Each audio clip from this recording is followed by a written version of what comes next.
Well, guys, it's now time for the main event.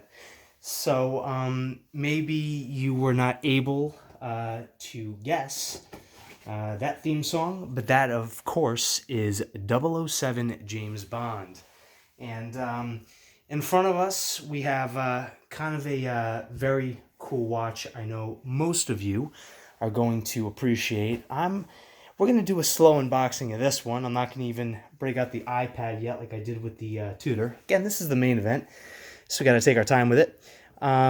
This is a very heavy box from Omega, of course. Very nice white, very large outer box. I'm not going to even reveal the model yet. Like I said, we're going to do a slow unboxing of this one. Got to sometimes take your time and savor the flavor. So let's get this bad boy opened up a little bit here. There you go. And of course, the beautiful, nice Omega wooden box. But before we get to that, of course, you got to take your time with the whole package. So you have the Omega operating instructions booklet, which is very, very nice. It's a whole long booklet. Not going to go into it with you guys because that would be a little bit boring. Of course, after that, you have your cards. This one, of course, is a master chronometer. The reference number, the access code to access Omega's website with the master chronometer certificate, METAS, which is the Swiss Institute of Metrology. Slightly a step up above the Tudor, in that it's not COSC certified, but it takes everything a few steps further. Of course, here you have your pictograms card, which is cool. And you guys can see all the different things that this watch does and is rated to. I think it has, 15-ish or something like that. This gives just like a little bit of a detailed list of all the things that the watch contains and some of the tests that it passed. So that's very cool. I'm not going to go too much into that. But also, of course, the international warranty with the date and the authorized dealer that I did purchase this from. And just some other terms on the back. So very cool. Everything's stamped. Very nice. Very beautiful leatherette holder there with, of course, the embossed Omega logo in that. So that's very cool. So right off the bat, it comes right in the side. And then, of course, you have your unbelievably beautiful Omega box, which is pretty much kind of sealed right now. You guys can see the very nice Omega logo on the front. And we will work to... Going to be maybe a little bit difficult to take that off, but I think that we'll be able to at least open the case. Yep, okay, good. So I want to make sure of that. Before we get to that, very nice foam. Very, very, very nice styrofoam to really protect the box, which is just very, very nice. It's foam padded here in the front, on the sides, on the bottom, everywhere. Again, we're taking a step up here with this watch. So let's put that down, of course, for a second. And we get to the beautiful Omega wooden box. Very famous. Very gorgeous. Nice silver handles there. Just absolutely beautiful. Just a little bit of tape there just to keep everything kind of down and in. Again, this watch is brand new. And let's get to popping this bad boy open. And of course, I don't know if you guys were able to maybe kind of guess the model yet or not. But let's do that now, shall we? So I'm going to bring out actually the iPad in a second. Just wanted to kind of get the plastic off of that for a minute. And of course, I'm going to bring this bad boy out. Watch is not yet moving, but it will be moving very, very, very shortly. I'm going to put this down for just a split second. And let's get to the model number on this bad boy. I don't want to keep you guys too much in suspense, but this is the Omega Seamaster Diver 300 meter Omega Co-axial, the Master chronometer, 42 millimeter watch, steel on steel, and the reference number is 210.30.42.20.03.001. So let me just turn that off for just a quick second. We'll come back here and we'll get the watch just a little bit more into focus, which will be really nice. And just to make a few comments here, the Omega box is absolutely splendid. Just beautiful leather padding going on there. That's not in Boston, that's just kind of like on it, but you guys can just notice there's very fine stitching going all the way around here with the beautiful red outlay there, beautiful leather, and of course the gorgeous leather pad that is embossed Omega, which is absolutely stunning.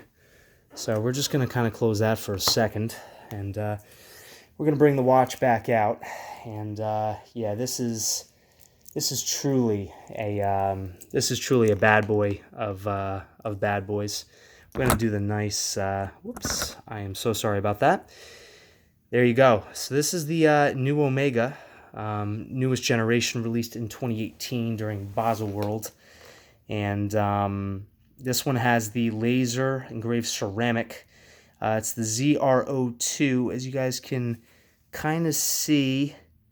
It's actually right here on the dial, ZRO2 on the dial. Just beautiful wave pattern there.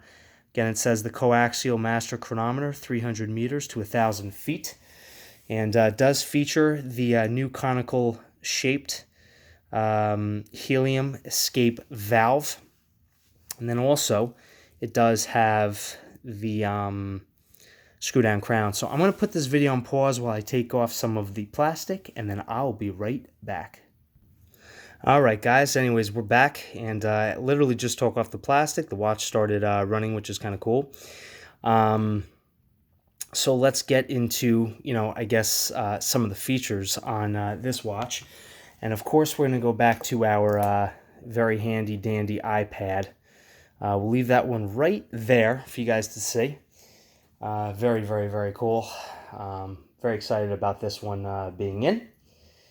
So let's get into the features on this watch.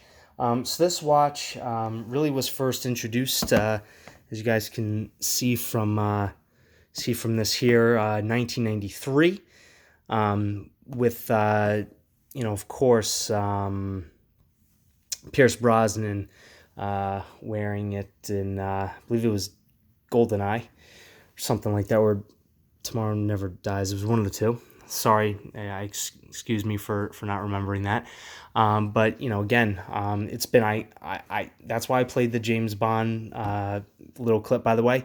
It's been iconicized. Yes, I'm using that word, iconicized, in James Bond movies since then, and the partnership has continued all the way through to now in the new movie with the final movie for Daniel Craig, which is No Time to Die, hitting theaters April 8th, I believe it is, of 2020.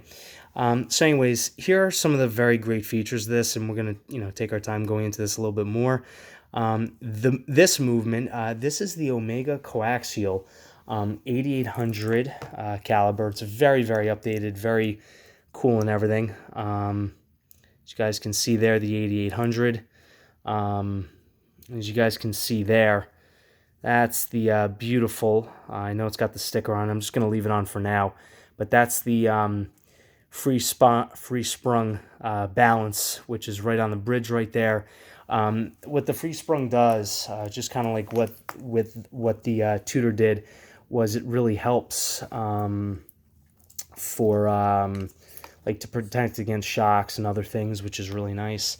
So it's anti-magnetic movement. It's actually strong enough to resist magnetic fields 15,000 Gauss, if not more, which is just honestly ridiculous. I can't even compare that to anything. Go through like a X-ray or heavy sort of any machine, and it's not going to affect the movement at all. Nothing's going to become magnetized.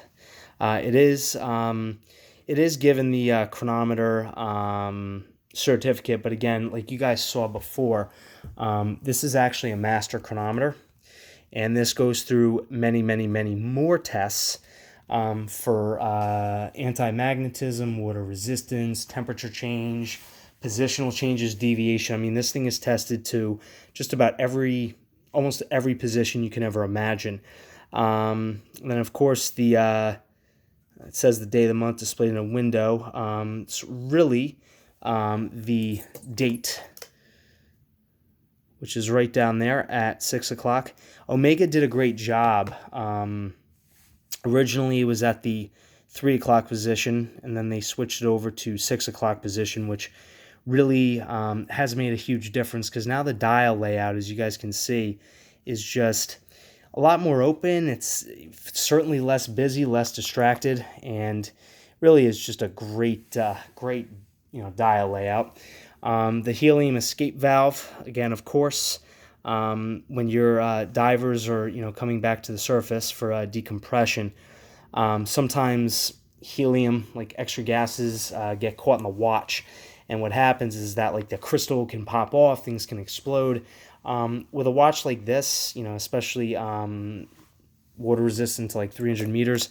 I don't think any divers are really going down that far, but for any very, very professional, very serious divers, this could be unscrewed underwater if need be, although I don't know how easy it's going to be, and I don't know how often divers actually wear watches like this that deep underwater. But the helium escape valve can be activated, turned around, and literally, that's an even better view. You'll have literally no problem with the decompression times. The next thing, of course, is the screw-in crown, self-locking crown. It's used for, sorry, let me get a little bit more centered there. Watertight resistance for divers' watches. And let me just do like a little demonstration here. So this is currently screwed into the case, so we're just going to get that unscrewed, and it is very, very, very easy action on that. The crown, slightly small, of course, but the crown protectors really don't inhibit the user from screwing it in or unscrewing it. So that came out very, very easily. We take that out to the first position. Of course, the watch stops. You guys can see the crown there all the way out with the very nice crown protectors there, which are almost pretty much in perfect position for the watch. Watch goes back in there. And let's take a look at this one for a second, because, I remember with the Tudor, we did the instant date change at midnight. So what I want to do is take the crown all the way out, and we're going to see currently if this one is at going to noontime or if it's going to midnight. And again, just keep your eye on the 6 o'clock date wheel, and you guys will be able to see if this does indeed change instantaneously. At 11 o'clock now, 45, 50, 55. And let's see if it does instantly change if this is midnight. It is not midnight, so that was noon. So we're going to go all the way back around. Sometimes it's nice to be held in suspense. I kind of do like that. So let's keep going all the way around here. And now we're at 11. All right, so moment of truth. Here we go. So it looks like it starts to change maybe slightly before midnight, which is okay. And maybe like a few oddish seconds before midnight, but still it starts to make the transition maybe around like 11:50, 11:55, give or take, and then it changes. So maybe not like an instantaneous date change, but still very nice. And let's actually bring this all the way around. And bring that to about 6:30-ish. And we will see, we'll take out the crown in the first position, and let's see how easy the date changes. Of course, quick set date. And that is a very nice change, just like the Tudor. Very legible, as you guys can see. So that's very nice. So we're going to just push the crown in here. As you guys can see, it's going to screw all the way back into the case. Again, very, very nice, very easy. And that's very, very, very secure against the case there. So let's see if we can get this propped up. Oh my God, look at that. It's like the watch is photogenic. Very cool. All right, so let's get back to some of the stats here for a minute. And let's see here. Unidirectional, okay.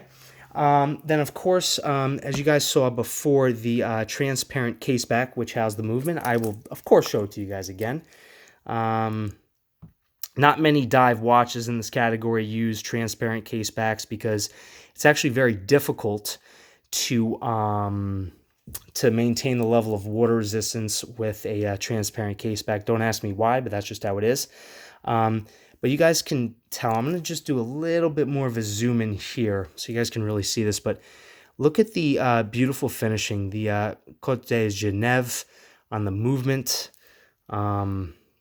Absolutely just kind of like stunning. I know it's not the greatest of light there, but you guys can really see how nice that really, really, really is. And of course, it's got like a special, case back, to get it locked. There's probably a special tool that Omega has. Although I personally would never want to or need to open up the watch, but I just wanted to kind of show you guys the transparent case back with really the beautiful, beyond gorgeous movement finishing. I know the sticker here gets in the way, but I just kind of want to leave the sticker on for now, so please don't shoot the messenger. But let's see here. Let's go back to this. Let me just get this back here working. And then, of course, one of the last kind of features down here, the unidirectional rotating bezel. So, of course, it rotates in one direction, which I'm going to demonstrate to you guys now. This one, compared to the Tudor, is a 120 click bezel, and you guys can see pretty much every minute is marked off, which is really nice. Not all watches are like that. So let's start to rotate that here.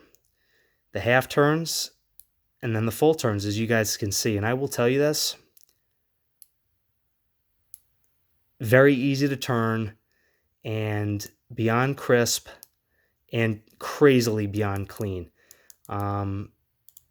Really no play whatsoever. Kind of similar to the Tudor, but still, this has got, they call this the scalloped bezel because of just the shape. It's, a little flat, but it's also kind of textured and slightly curved on that. But I got to tell you guys this is slightly easier to turn for sure than what the Tudor was. And I like the fact that, again, you have the half minutes and you have the full minutes. So you get the full 120 click bezel, which is, that's what dive watches do. So I'm going to get that back to the 12 o'clock position. So we're and again, it lines up beautifully there, which is great. So let's get back to some other, somewhat maybe kind of cool features on the watch. So if we go into the technical data of the watch, between lugs it's 20 millimeters. So I do want to show you guys this with the band that I had out before. Same on the Tudor. Although that's 20 millimeters, and that's pretty much a dead perfect fit. And I'm going to get to the bracelet, of course, in a minute. But so 20 millimeters, absolutely perfect size there, which is really, really nice. So let's keep going here. The bracelet, of course, is steel. Case is steel, 42 millimeters in diameter, and I will show you guys that 42 millimeters on, again, my 7 1/4. It's a slightly larger than that wrist. Dial color, of course, is blue, as you guys can see and have seen before.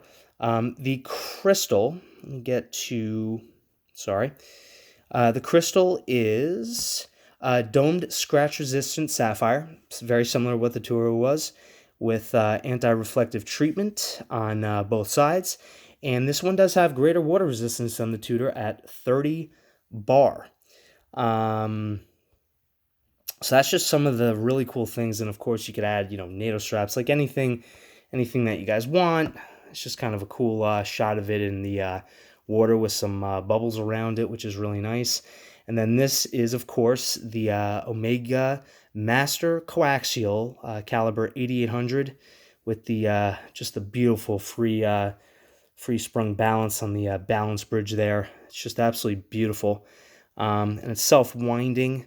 You guys can, of course, wind it with the crown or just wear it, and it'll keep going every day. And of course, this one not as impressive as the Tudor with the power reserve, but still 55 hours, which is kind of cool. And of course, it's self-winding. And yeah, and then these are just all the whole bunch of different kinds that they have. So really, just quite an impressive piece, of course, as we have here. What I'm going to do is I am just going to take out the unscrew the crown, and I'm just going to get this thing fully wound up. So I just take the crown out to the first position and just really wind this thing. We're going to be putting this one, of course, on the timegrapher, the Tudor in the previous video. If you guys haven't had a chance to check it out, please go check it out. Performed to, it was like 0. It was showing 0 seconds. Now this one is not going to be at 28,800 vibrations per hour as the Tudor was. It's going to be slightly different, but of course I'm going to show you guys that. Just going to give this bad boy a few more winds to really get it fully going here, kind of very similar to how I did it with the Tudor. Just want to make sure it's as wound as it can really go. And of course, as you guys already know, Omega, really big competitor with Rolex, but I'll tell you guys, for the money, this really is kind of unbelievable. The retail price on this one, I don't know if I showed you guys. I will actually show you guys now if you'd like. Retail price on it, I believe, is $5,200, which is up just ever so slightly from the yeah, so here we go. So we have the retail price at $5,200, but around here we don't pay those kinds of prices. Just going to continue winding this up a little bit. So this one actually I ended up getting for a little bit more than the Tudor, obviously, because the kind of watch that this is. So we're going to get that screwed back right in now. So we really just kind of wound that up. Great deal. This one got for, it was $3,900. So another $1,000, but very worth it. Let me just take you guys around the watch for a second here. Still got some plastic on it, but it's got the really nice stainless steel band. Not too crazy thickness. I'm gonna do another video. You guys will see in a few minutes, kind of comparing the Tudor and the Omega. But again, you'd have some smaller links down here. It looks like a quarter, like a half link or whatever it is, and same thing up here. And of course, these are screwed links, very similar to what the Tudor had. And what's very cool about this watch is you guys can see here, great micro adjustment on that. Of course, the dive extension on the clasp is just freaking amazing. So you guys can really adjust this kind of how you want. It's got several different settings, which is really nice. You guys can bring that all the way in and or take it all the way out. So it's got, several millimeters.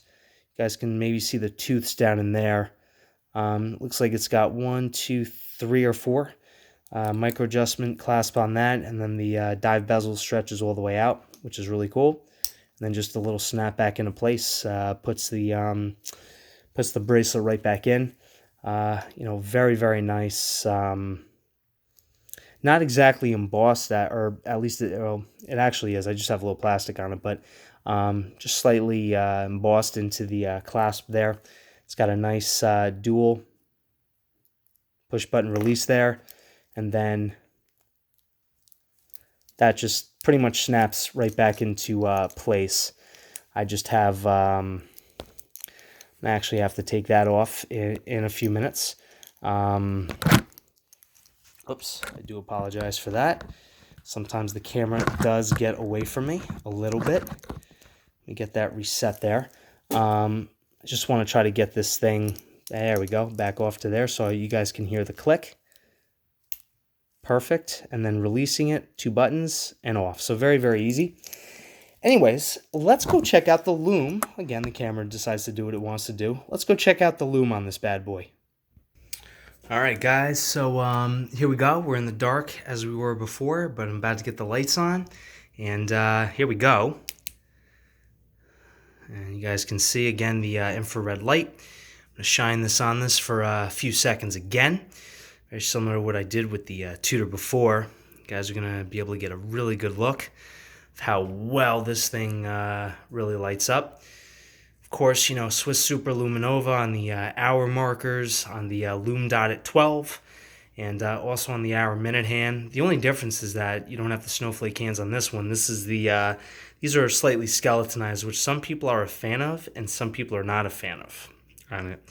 So we'll just give this a few more seconds. Just going to get the light right on that bad boy. And wow. Okay. That one also has extremely generous lume on that. And what I really like about this is that so you guys can see the hour hand is the same color as like the hour markers, and then the minute hand has green on it. So it's slightly different color, which I think is beyond cool. Let's go bring this down to the timegrapher to see what it's doing. All right, we'll do one more Lume shot, just kind of like we did with the tutor before. All right, so guys, again, we're back down to our Weishi number 19 multifunction timegrapher machine. And of course, we are going to hook this watch right up to it. Again, the most popular position for most watches is dial up. And of course, this is hooked up to our microphone, which then sends the signal right into the machine. Let's take a look at the statistics on this one. This will be kind of interesting.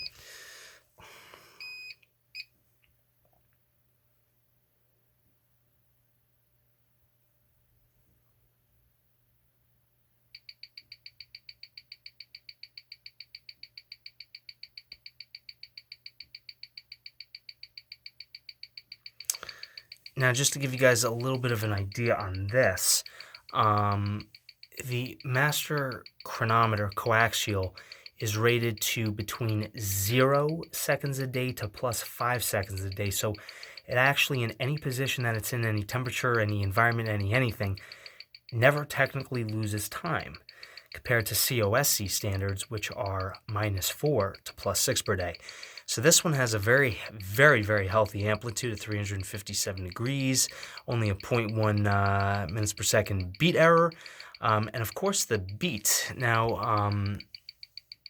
up here is 25,200 vibrations per hour compared to the standard usually 28,800.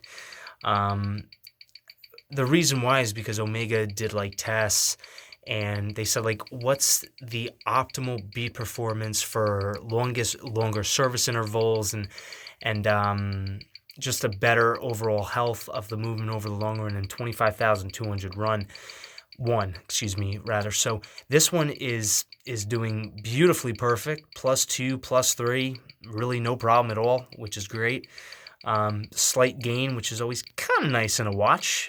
You know, I never like my watches losing time, but I like them gaining time. So very healthy on that, and performing to Master Chronometer standards. All right, one more time with the Lume.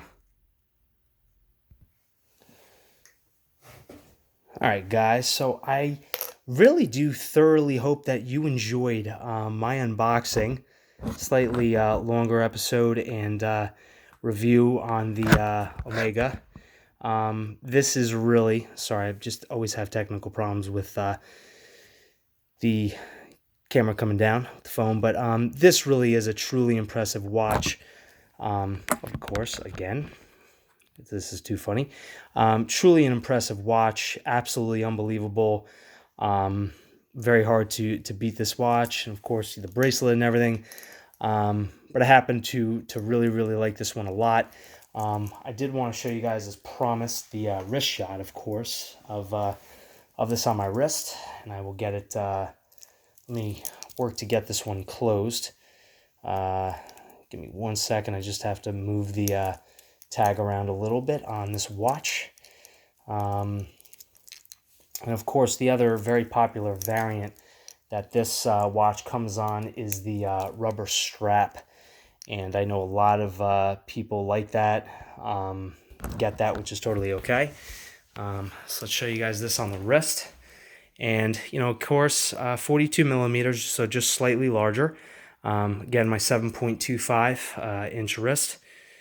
Sometimes it does change a little bit depending on the, you know, time of day and whether it's swelling up or not. But it does fit very nicely. Can't complain. This one I could actually give like a little bit of a wrist roll to. One of the things that I am going to be doing, though, because I kind of do want to keep this watch in a really nice condition. I mean, I'm going to be wearing it every day. I really don't care if I beat it up or not, but I am going to take it off the stainless steel bracelet, and then I'm going to put it onto my my mesh strap, because that's just kind of like super kind of crazy comfortable. Not saying that this bracelet is not, but again, it's 20 millimeters, and it actually stays at 20 millimeters. Does not taper down to 18. At least I don't believe that it does. But the other thing that I did was I did decide to order the rubber strap to this. So hopefully that'll come in